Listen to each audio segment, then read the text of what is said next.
Hello folks, today I'm going to be taking another look at Wargames Atlantic, and today it is World War I British Infantry from the War to End All Wars range. Okay, so our Great War box of British Infantry from Wargames Atlantic allows you to make 30 plastic British Infantry. Here you can see your British Infantry equipped for World War I and somewhat suitable for the lead up to World War II. So if you've any interwar, if you're looking to push some Brits out against the Irish in the Easter Rebellion and then the Irish War of Independence as well, that's all doable. A selection of hat and helmets to allow you to model for the trenches, Sands of Arabia, early war officers with gas masks, Lee Enfield, Webleys, Lewis guns, grenades, so on and so forth. God save the king and protect the empire. Shifting that aside, what you get in the box are 6 of these sprues. So each sprue lets you make obviously 5 soldiers and therefore 30 people in particular. So having a look at it, you get 4 standing, 1 kneeling body per sprue. You see if I reverse it, we'll be able to see the other parts in a bit more detail. So we have our rifles, then we also have a selection of rifles that are free and available to a good home, some of which have got the bolt drawn back on them, which you may or may not be able to see there, and that's because there's a few hands that are holding things like bullets and clips, the little sort of strippers to pop in the top, which is nice. In most cases, the arms are numbered and lettered if they go to a specific pairing, so we have that. Towards the top of the sprue, if I just spin this round, here we have our first set of helmeted heads, Brody helms. Below that we have the pith helmet, the tropical pith helmet, bayonet, attachment here, a trench club, what looks to be a bottle of wine in a wicker basket. Then we have some parts of the Lewis gun, so sort of a pannier, a neck sling with 2, I'm not sure what they're called, the ammo discs. Let's just go with magazine, round magazine. And then we've got the bucket that I think could hold 3 or 4 of those self-same magazines. All the rifles have bayonets attached. Then if we have a look towards the bottom, we have final bayonet, revolver, or at least holster for revolver. We have 1 grenade, gas masks, along with the pouches, Brodies with covers, and then we have the forage cap, which would also work for an officer. So there we have it. In most cases you get 6 heads, certainly 6 Brody with and without cover, and 6 of the tropical and 6 forage. I think there's only 5 gas masks. Am I missing one? No, I'm not. And then we have our canvas knapsack, and then the sort of little bread bag as well for the side. So what can you do with them? I will show you. So here's my first set of 5, first sprue, done for sort of 1915-ish. Everybody's got Brody helms on. So later on, I have an officer with Webley, a Webley revolver and his forage cap,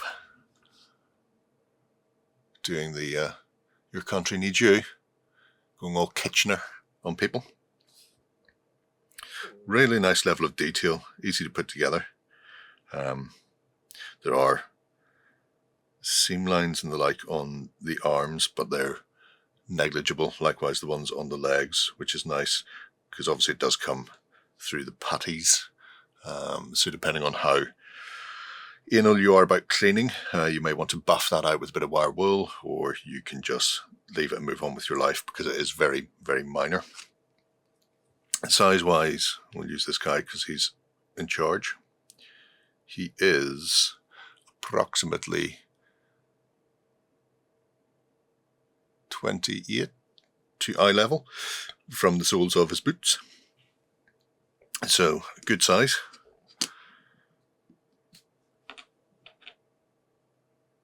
The figures themselves are definitely gaming pieces. You can see the thickness of the bayonet. However,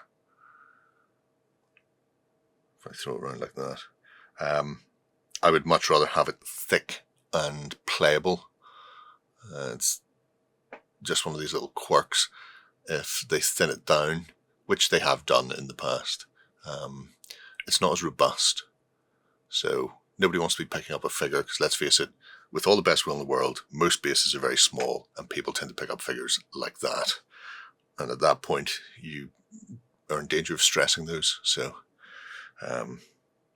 yeah, I don't mind that at all.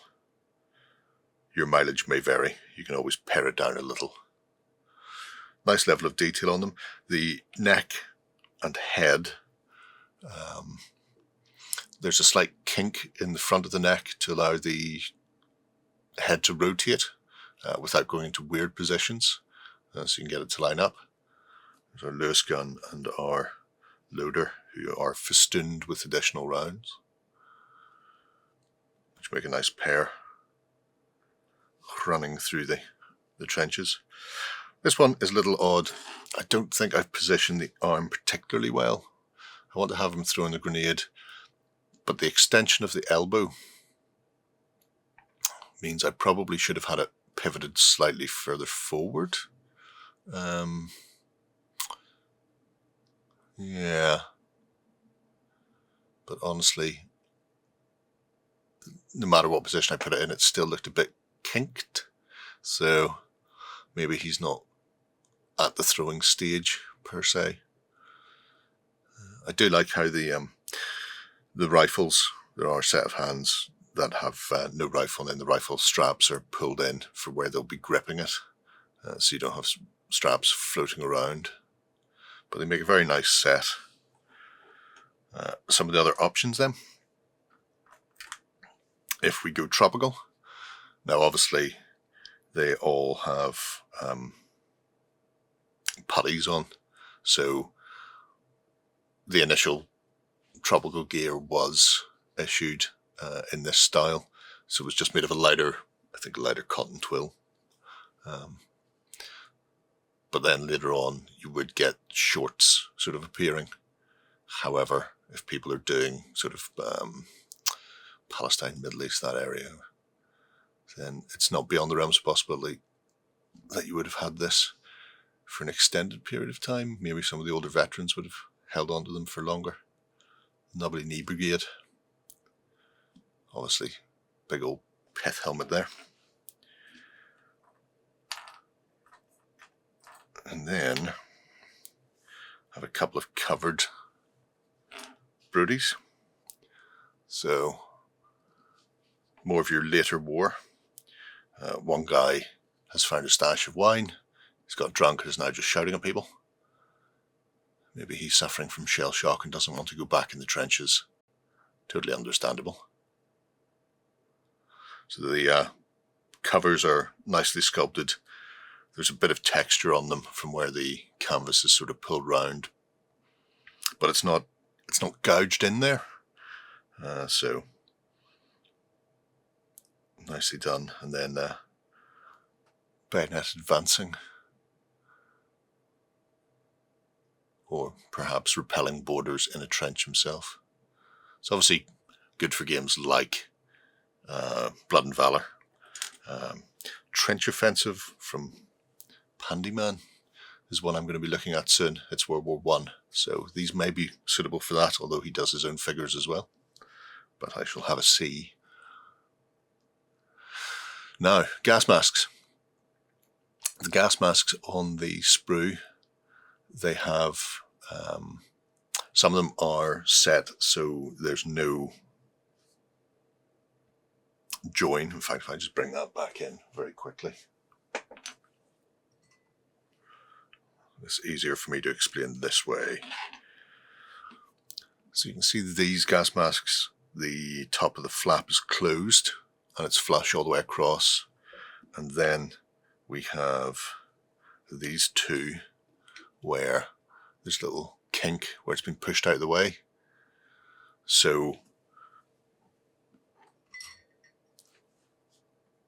this gas mask fits into one of those little kinks, so like he's pulled out and put it on. There's no labelling on the gas masks or on those carry bags that they wore around their necks to line up one to another. So I haven't done a full set of gas masks to see whether or not that's much of a do, but it may be for some people. Our final one, I've gone with the standard, so the forage cap, so your 1914 to early 1915.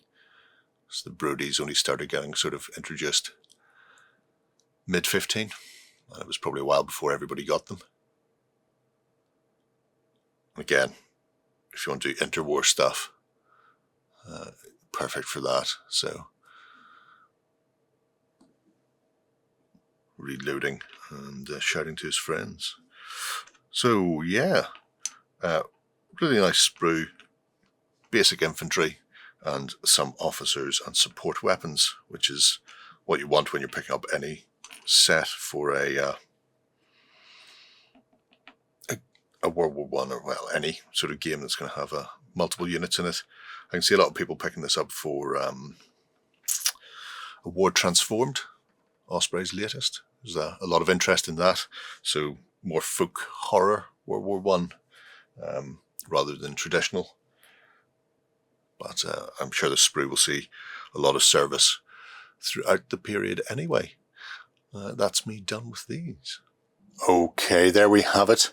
1914 to 1918, the Great War, and the figures do a very good job at allowing you to drop British units on the force for any of that period, from the forage cap 1914 all the way through to the various iterations of gas masks and covered Brodie helms. It's all on there. The only thing I could have gone on is rifle propelled grenades. There's none of those on the sprue. It's a minor thing. If you really want some RPGs going on there, then glue some beads to the end of the rifle is probably the easiest way. I mean, it's the simplest of all conversions if you ever have to do it, so it's not a major issue. But a really solid set of infantry models there, which will cover you for quite a lot of games. Blood and Valour is obviously a prime example. One box will pretty much kit you out with all you need for the British. You just need to pick up some support weapons then, and maybe some command. But let me know what you think of the World War I British from Wargames Atlantic. If you've already had a chance to play around with them, let me know below as well. Until next time, bye-bye. Go ahead and check out our other content on screen now. And while you're at it, why not hit subscribe and remember to ding our dong. Go on, you know you want to click it. Go on.